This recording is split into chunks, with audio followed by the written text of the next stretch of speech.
pistää 3-1 johtoon. Jälleen tullaan Vainikainen. Jättää maalia. Pelaa sitten Kiekan maalin edustalle. Aaltonen käyttää etutolpilla ja Jokerit tulee jälleen kerran. Se haisee niin paljon maalilta siinä muutama 10 sekuntia. Ja onko se Vainikainen sitten? Jokerit pitää kiekon alueella. Maalin edessä paikka, laukaus ja siellä on Vainikainen tekee ensimmäisen Jokerimaalin tähän otteluun. No niin, eli täällä mä sitten asun, että nämä on joukkueen kämppiä. Että mä voin tehdä tämmöisen pienen esittelyn tässä. Että täällä on kylpyhuone. Siinä on tommonen pieni kiva, että siellä on hyvin on tilaa hoitaa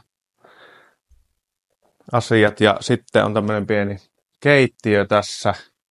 Pystyy vähän kokkailemaan ja sitten onkin täällä heti sitten 2 sänkyä siinä, että voi valita, että missä nukkuu. Että jos toisessa ei nukuta, niin vaihtaa sänkyä.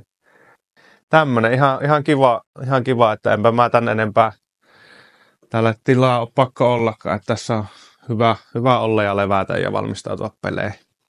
Mä katsotaan tästä läppäristä vaan. Voi, ja me laittaa se tohonkin.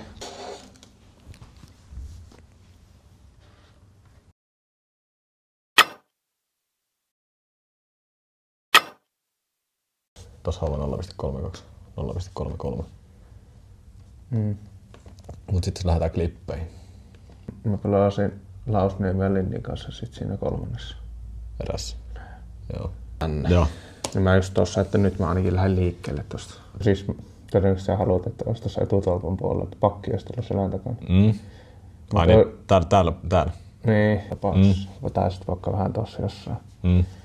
Vähän sen, että se tosta, koska se pelaa... Ehkä se vähän unohtui tossa tilanteessa. Niin, me veikkaan myös. Että, ja se oli varmaan ihan aika kerta, kun me käytiin.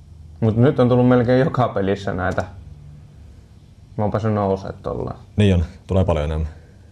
Äsken käytiin läpi vähän pelaamista videoiden kautta ja nyt mä otan tämmöisen pienen välipalaan tähän. Et yleensä mun välipala on vähän hedelmiä ja leipää ja sitten leivän päällä on jotain juustoa, avokadoa, kinkkuu. Et ei nyt mitään maata mullistavaa, mutta hedelmät on hyviä ja leipä toimii hyvin välipalana. Niin nyt kohta lähdetään sitten kauppaan katsoa mitä sieltä löytyy ja siitä tehdään sitten illallinen. Mistäs kaikki lähti? Kuopiossa silloin, olisiko 4-vuotiaana mennyt kiekkokouluun katsoa johonkin joukkueeseen Kalpan junnuihin. Ja siitä se sitten lähti aikoinaan liikkeelle. Ja kyllä se oli niin kuin vahvasti koko ajan se jääkiekko, kaikennäköisiä muitakin lajeja. Siinä tuli jalkapalloa ja jopa mäkihyppyäkin tuli hypättyä. Mutta sitten jääkiekko oli kuitenkin koko ajan niin kuin se ykkösjuttu. Muistatko liigadebyytin? Ketä vastaan oli? Muistan. TPS Saipa. Se oli eka peli ja olihan se aika jännä hetki, että ihmisiä oli paljon enemmän paikalla ja kaikki oli isompaa ja hienompaa ja jopa jo pikkumyllytkin sai. En tapellut, mutta olin tyytyväinen, että joskus joku sanoi, että pitää jättää jälki aina, että tulla esille ja jättää jälki pelissä. Niin jäähän mieleen, niin se jää ainakin sitten. Tepsissä pelasi silloin Lash. Se nyt taitaa olla pelikausissa. Niin sen sain silleen aika painavan taklauksen annettua, niin siitä tuli sitten semmoiset pikkumähinät siihen. Ja voitettiin. Muistaakseni Saipalla oli silloin vähän vaikeampi jakso siinä ollut. Et muistaakseni ne halusi silloin just senkin takia vähän sitten ottaa sinne jonkun uuden pelaajan ja saada vähän ehkä näihin kokeneisiin pelaajiin semmoista, että otetaan sitten täältä junnuista, jos ei kaikille maistunut sitten. Niin joo. Ja muutaman pelin pääsi pelaamaan sillä kaudella sitten.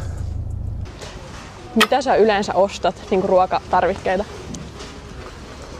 No kyllä mä tälleen peliä edeltävänä iltana, niin yleensä se on sitä kanapastaa, mitä mä tykkään tehdä, että se on helppo ja nopea. Että joo, siis kyllä mä en mä semmoista mitään nollalinjaa niinku vedä, että kyllä mä välillä tykkään. Joskus sunnuntaisin aina ja lauantaina vaikka pelin jälkeen ja sit jos on viime viikolla oli 3 pelin viikko, niin kyllähän siinä pitää muistaa tankata ja Totta kai. sitten semmoinen niinku, että vaikka kun oli 2 peliä putkeen 2 päivänä, niin kyllä mä sit otin hallilta mukaan kunnon sapuskaa, mutta sitten vielä kaistan kautta 3 juustoa siihen, kun pitää saada vaan tankit täyteen, että sit jaksaa myös niin lauantaina pelata.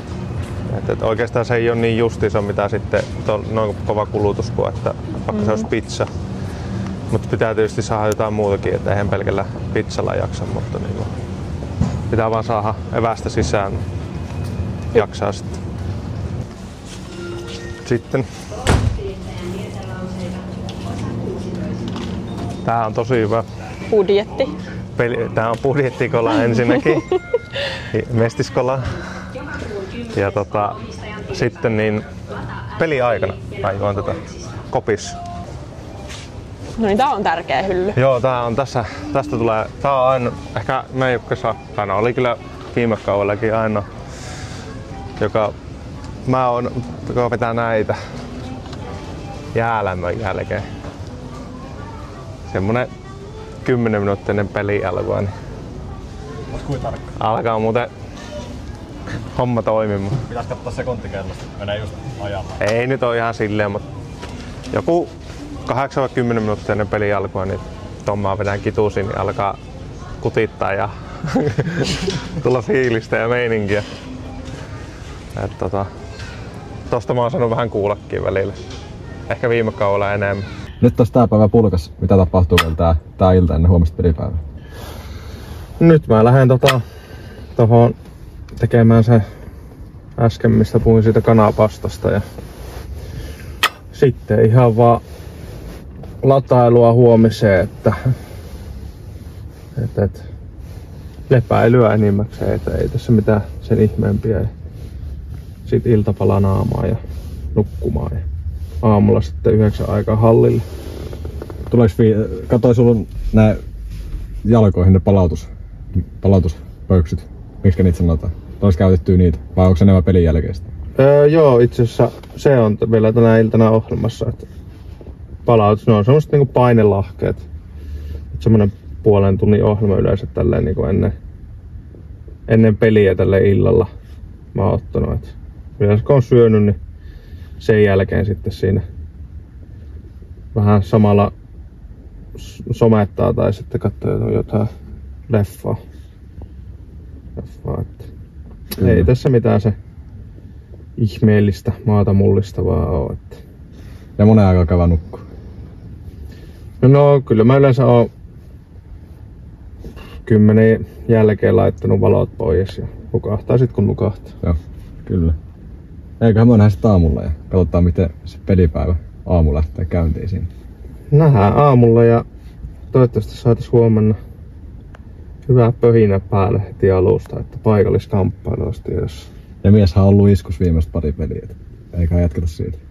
Siitä olisi hyvä jatkaa, mutta ei nyt liikaa puhuta siitä. Niin yleensä jos näihin lähtee liikaa puhumaan tai pumppaamaan, niin ei sitten.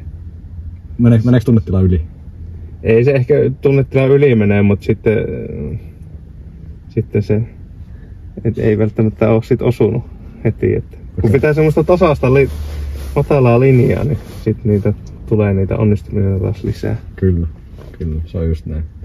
Mut hei, kiitos tästä päivästä ja nähdään aamulla. Huomenta. Kello on 7.30. Tässä ollaan tukka pystyssä tekemässä aamupalaa ja oli idea vähän, että esittele millainen aamupala mulla on ja ei mitään ihmeellistä kyllä, että ihan puurolla mennään ja siihen laitetaan